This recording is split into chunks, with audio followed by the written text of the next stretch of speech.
U.S. President Donald Trump has doubled India's tariff to 50% by imposing an additional 25% levy on the previously announced 25%.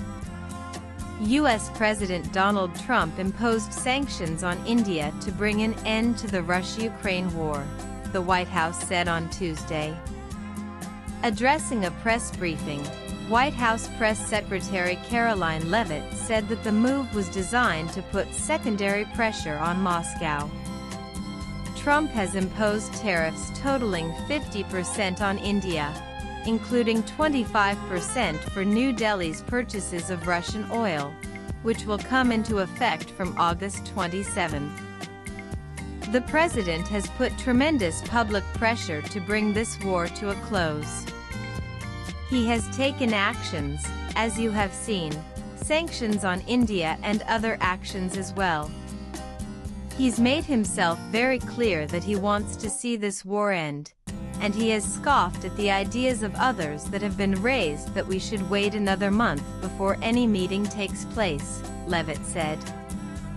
This comes just days after Trump hosted Ukrainian President Volodymyr Zelensky at the White House, where both leaders signaled progress towards a potential trilateral dialogue with Russian President Vladimir Putin.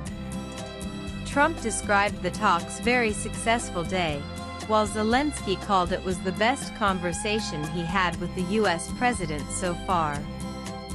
Earlier in an interview to CNBC, U.S. Treasury Secretary Scott Bessent also accused India of profiteering by reselling Russian oil.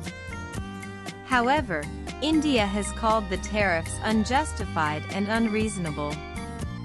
India said that, like any major economy, it will take all necessary measures to safeguard its national interests and economic security.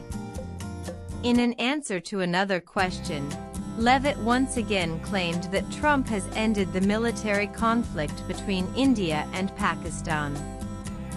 We've seen it with the end of the conflict between India and Pakistan, which could have resulted in a nuclear war if we had not had a president who believed in the strength and the leverage that comes with the job of being the President of the United States of America, Leavitt said. Leavitt said that Trump used trade in a very powerful way as leverage to bring the India-Pakistan conflict to an end. It is pertinent to mention that since May 10, when U.S. President claimed on social media that India and Pakistan had agreed to a full and immediate ceasefire after a long night of Washington-mediated talks, he has repeated over 40 times that he helped settle the tensions between the two countries.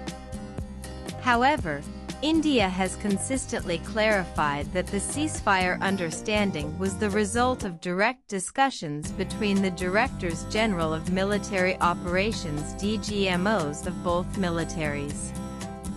Prime Minister Narendra Modi stated in Parliament that no foreign leader requested India to halt Operation Sindoor. With agencies' inputs also read it'll meet Zelensky. Putin's willingness signals breakthrough in Russia-Ukraine talks, says Rubio. Also read Putin rarely to be trusted. Why world leaders are worried despite a Russia-Ukraine